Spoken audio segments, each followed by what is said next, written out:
大家好，我是玉墨阁熊玉红老师，人称玉老师。今天给大家介绍一下我们画这个写意牡丹花所要用到的一些工具。首先我们要有一个这个洗笔的，这个里面装了有水，你可以像我这样子有两种，可以洗深色的，有的可以洗浅色的，或者是你准备两个这个容器都可以。一个洗深色的，一个洗浅色的，因为有的时候是要洗这个笔上的这个墨，那你洗了墨之后，然后你想要把其他的颜色的笔洗干净，就没办法洗干净，所以像我这种，你像这种情况，你就可以在这里面洗了，洗这个浅色的，这个是洗笔的，然后还有一个加水的碟子，就是我们在画的过程中，在我们的笔上要加水的时候，我们准备一个小的碟子在旁边可以加水哈。然后还要准备一些这种小碟子呀，小碟子我们是用来调色，用来调这个底色，基本上都是用来调底色用的。然后这种中碟子哈，基本上我用的是直径15厘米，这个是15，这个是直径15和20厘米的这种碟子都可以，圆的方的都可以用哈。圆的方的都可以用，准备若干个，最好这个调底色的准备2个，然后调这个颜色的3、4个、2、3个都可以，只要你够用就可以了哈。这个是盘子碟子的这一块，然后我们的笔的话，这是我专用的这一套笔，这一套笔里面是有6支，第一支这个是我们画花头的笔，这个出锋是7厘米，是尖毫。羊毫和狼毫的尖毫，然后这第2支是我们画叶子的笔，它出锋是6.5厘米，口径都是1.5哈。然后这一支是画嫩叶子还有嫩枝干的，它是一个狼毫的笔，然后出锋的话2.5到3厘米，都可以。然后这支是我们的写字和画蝴蝶的一支笔，然后这个笔的话基本上也是出锋2.5左右都可以用。然后这一支的话是我们勾叶金的笔，勾叶金的笔这一支也是一个尖毫，它的这个出锋稍微的长一点，大概有3到4厘米都可以哈，稍微瘦长一点的这种笔都可以。然后这一支最小的是我们的这个画花心的这支笔，你只要是这种勾线笔都可以用，不一定说要跟我这个一模一样，我这个大概出锋2.5厘米的一个画花心的笔哈，画花心还有画这个花丝都可以用这一支。好，这个是我们的笔，然后还有这个颜料，颜料的话我用的是这个很普通的颜料，就是这个玛丽牌的颜料。然后我们常用的颜色可以多买一些，常用的颜色有一些曙红、牡丹红、玫瑰红、三绿、大红，还有胭脂、赭石、太白、花青、三青、太青蓝、朱标、藤黄、鹅黄，这些都是比较常用，还有紫色的，这些常用的你可以多准备一些哈。然后这个是颜料，还有我们还要准备这个墨水我用的是这个红心的墨水。墨水在我们画叶子画枝干都是需要用到的这个墨水。然后我们还准备一个喷壶，喷壶的话有的时候这个纸面上不平，你画完画之后，等它干了之后，纸面不平的情况下，你把整张纸反面都喷一遍水，然后你放着让它等它自然干，这张画就很平了。这个是第一个用途。第2个用途是我们在这个画完这张画，我们干了之后，我们想把它做一个底色，一定是要干了之后才可以做底色，就是你把这个白纸晕染成其他的颜色，这种情况下，你要晕染这种浅色的话，你就要喷湿，然后再去晕染，把纸面喷湿，然后再去晕染这个颜色。当然我们如果说厚涂这个底色就不需要喷湿了，厚涂的话我们直接把颜料涂厚就可以了。好，最后我们还有这个最重要的是我们这个宣纸，宣纸是用的是这个生鲜纸。我们画这个写意画一定是要用这个生鲜纸，一定不要用这个熟鲜和半生熟。熟鲜和半生熟你画的时候，这个笔这个颜色是晕染不开的，所以我们画的是小写意牡丹哈，所以说我们用的是生鲜纸。好，基本上这些工具就这么多，基本上就够用了。大家可以一起准备起来，开始练起来，加油！Hello， 大家好，今天教大家如何去区分一下这个鲜纸的生鲜、熟鲜和半生熟的这些纸张，因为有一些初学者他还是有一些不明白为什么我们这个写意画要用这个生鲜纸。那我们先给大家做一下试验啊，我们可以拿一支笔，我们拿一支笔，蘸一点水放在这个熟鲜上。如果是清水的话，我们可能动不了，你看这个水完全没有办法走开，所以我们用一点点这个墨来给大家试哈，用一点点墨给大家试，加一点水在这里啊，有水分充足才能试得出来。好，加点水，这个是熟鲜哈，你看这个熟鲜，我们画上去它完全没有感觉。那你画上去，你画多大它还是多大，这个地方盛开是因为我前面有水，然后你看你再画多大，你画多大它还是这个纸上还是多大，它不会变的。然后这个半生熟的纸，你看它会晕染一点点，你看到它的笔，你看到这个颜色没有？它会慢慢的晕染一点点，它会很滋润，跟这个干的这种感觉是不一样的。然后我们再看一下这个生鲜纸哈，这个笔上有点干，再看一下这个生鲜纸，你看这个生鲜纸它就这个墨这个水它就会散开，看一下没有？它会散开，比这个半生熟要散得更快一点。你看这个它是比较小，假如说我们画同等大小的这个线条，在这个熟鲜纸上是这样子，它一点都不变。然后在半生熟的时候它会变大一点，然后在生鲜纸上它会变得更大一点，它会晕染的更开一点。那我们在熟鲜纸会用到什么画中呢？熟鲜纸我们通常是画这个工笔画工笔。那我们半生熟可以写字，还可以画这个山水。花鸟的时候，有一些花鸟也可以画啊，但是写字和山水最常用这个半生熟。那我们的生鲜纸适合画这个写意画。所有的这些写意画都可以用这个生鲜纸，包括小写意啊，写意和小写意都可以。那我们画的这种牡丹，我们课程中所画的这种牡丹，全部都属于小写意。所以我们全部是用的是这一种纸，这个是第一个熟鲜，第二个是半生熟，第三个是生鲜，所以我们全部用的是这第三款纸的这个生鲜纸，明白吗？所以你们去买纸的时候一定是要买生鲜纸。好了，大家明白了吗？大家好，我们现在给大家分享一下这个墨分五色的这种画法和形式。好吧，那我们所谓的墨分五色，分为这个焦、浓、重、淡、轻。什么样是焦的呢？我们一个一个给大家介绍。比如说我们的这个碟子里面是倒的这个浓的墨，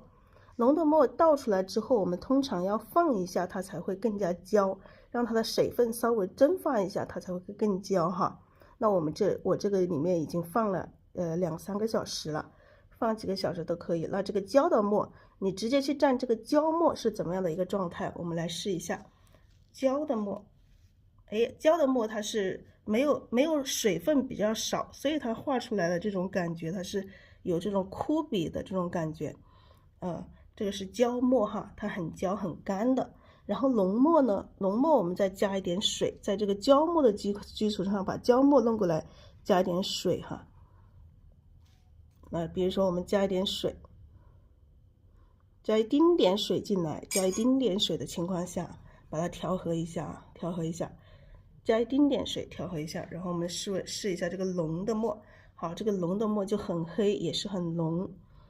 非常浓的这个墨。然后我们再加点水，在这个笔上再加点水调和一下，再加点水哈，再加点水。好，这个是重墨和这个浓墨是很类似的，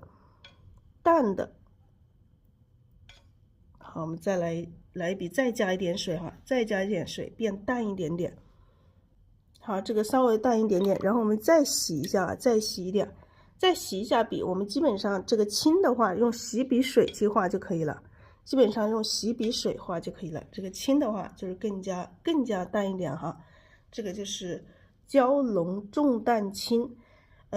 我们现在是湿的，所以看着它这3种颜色有点类似的。其实等它干了之后，它会显得这些会显得更加淡一点。当然，我们的墨不仅是只分5色，在它们中间还会有更多的层次。所以我们在调墨的时候就慢慢加水，让它你想要多浓就调多浓，你想要多淡就调多淡，就是只是举例分为这个5个阶梯的一个颜色，其实中间还有更淡，比后面还有更淡哈。那你加水直接洗笔水啊，洗笔水，看一下这个洗笔水的颜色也有墨，你看你再洗干净一点，它还有墨，还有一点点墨。所以说层次还有更多的，这个只是说我们要分为这个5个层次，在我们画画的过程中，我们想要去调出我们心中最接近我们心中这个画面的这个颜色的时候，我们就去加水去调和这个墨就可以了。好啦，这个墨分5色就分享到这里，大家可以去尝试多调一下。好，大家好，我们现在给大家讲一下这个怎么去控水，这个笔上的水分怎么去控制。有很多家人刚开始学国画都是为这个问题而发愁，就是这个水分怎么在宣纸上怎么样去控制好呢？就是我们来举一个例子哈，假如说我们这个笔上沾了水，调了一点点墨，然后你这样子画下去，这个水是不是特别大？是不是马上就在这个生鲜纸上马上就晕开了？这个水特别大。那你想控水，你想它不要水晕的那么开的时候，你可以在这个盘子旁边刮掉一下这个水分啊。你刮掉了水分之后，你再去画，它是不是小一点点？它是不是会窄一点点？它就没有这个这么圆这么宽了。假如说你画叶子，你不想那么宽，你想这个瘦一点点，那你还可以再控一下，你可以再刮。如果笔上太干的时候，水分太多的时候，你还可以准备一个废纸哈。废纸这个是我们在画画的过程中练习的过程中，废纸你们可以不用丢掉，可以留在这里作为一个控水的一个用具，就是你可以用笔这样子，用笔肚这样子去压哈，压到感觉这个纸上的这个颜色有一点点枯了，没有那么多的时候，你再去画试一下。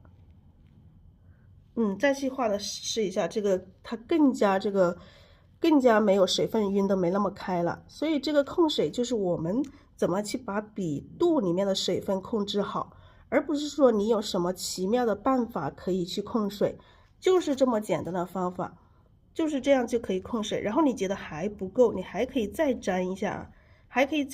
或者是你手上可以拿一张纸巾，这样吸掉这个笔肚里面的水分。那你想沾到这种枯的这种状态的时候，你再去画，它会更小一些。然后呢，你再还不够，你再沾。你想画出叶子的那种有一种枯的这种感觉的，那它就再干一点点哈。就是你的笔肚里面留多少水分，你自己一定要去控制好这个水分，你才能画出你想要的这个样子。这个笔触完全这个里面的水分就是这么控制的，没有什么特别的方法，就是在这个纸上沾，或者是盘子上刮都可以哈。这个是墨是这样子的控制水分，包括我们调颜色颜料也是一样这样子控制水分啊。就是比如说我们画牡丹花的时候是有颜料的情况下，我们也是一样，像这样子去在废纸上沾掉颜色，这样去控水，或者在纸巾上沾掉，这样去控水，是一样的哈。墨和颜料都是一样的。好，希望这一节课能够让大家有所收获。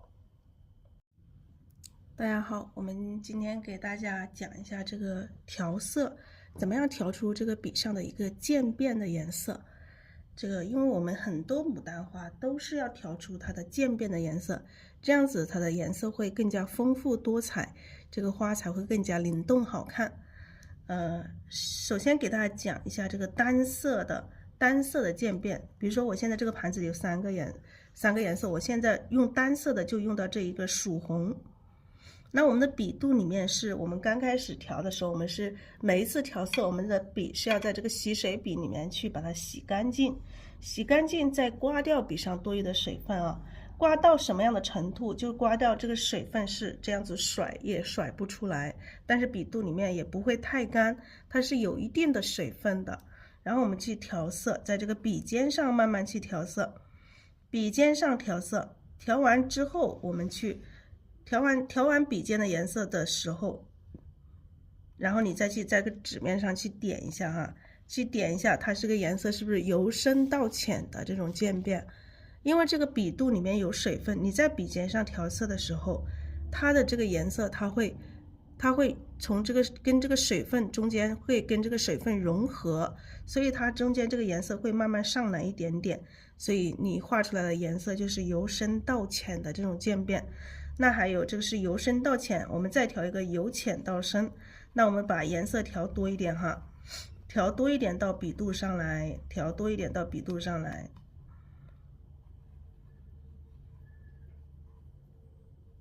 然后你再去把笔尖洗一下，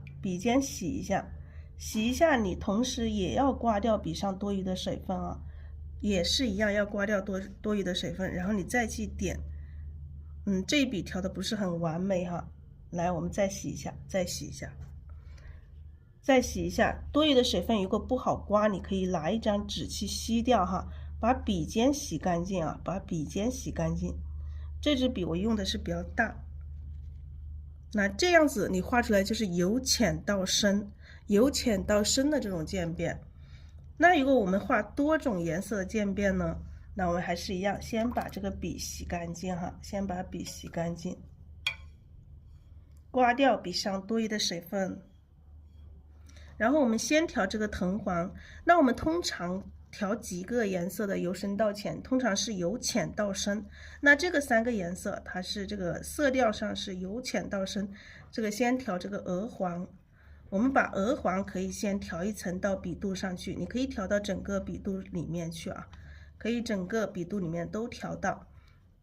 好，调到笔肚里面去，把笔就睡在盘子里调，把颜色调到整个笔肚里面，然后我们再调这个曙红，那曙红你这个鹅黄色，你假如说你调到笔的2/3，那你调曙红的时候，你就调到1/3，然后我们再去点一下，看一下它的颜色。它就是由红到黄的这种渐变色，就是基本上也可以看到3个颜色的层次。这个第一个层次红比较深，第二个层次是这个红的加黄的，它成了一种橙色，然后第3个层次就是这个黄色了，是吧？这有你2种颜色一笔下去就有3个颜色的层次。那我们最后再加一点胭脂进来看一下哈。再加点胭脂进来，再去点一下，它的颜色就更深一点，它就会有4个层次，你看到没有？第一个层次是这个很深的这种胭脂色，很深的。然后第二个层次是这个红色啊，也是胭脂和曙红融合起来的一种深红色。然后第3个层次就是这个红色和黄色在一起的，变成了一种橙色。然后第4个层次就是这个黄色了。那你如果再想分多一点层次，那中间还可以再分更多的层次啊。我们大概的看得到这个层次，比如说我们的笔肚里面还有水分少的时候，这里还可以有第5个层次，这里比较浅的一个层次，它就有5个层次了。像这个你还可以细分到后面哈，有第4个层次。那颜色中间各种色调你还可以更加细致的更细，分得更细。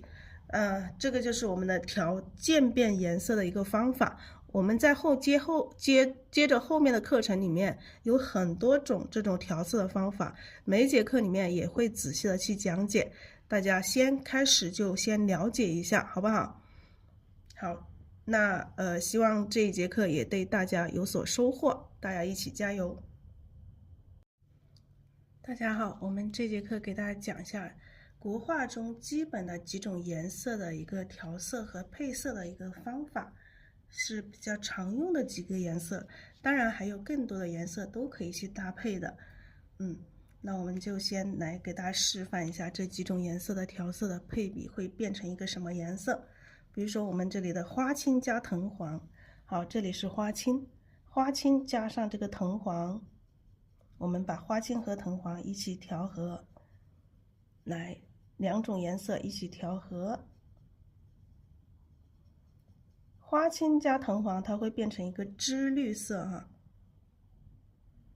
它会变成一个，你看这种芝绿色，这种绿也很好看。那我们光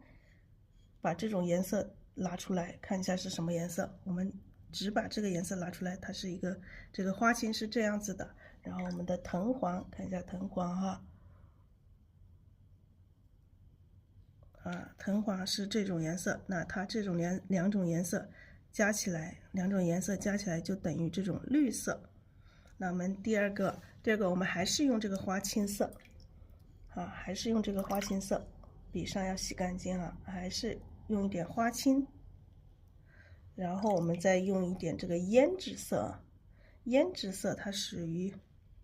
胭脂色，你看胭脂色这么深，和花青色你没办法想象它这两种颜色会把它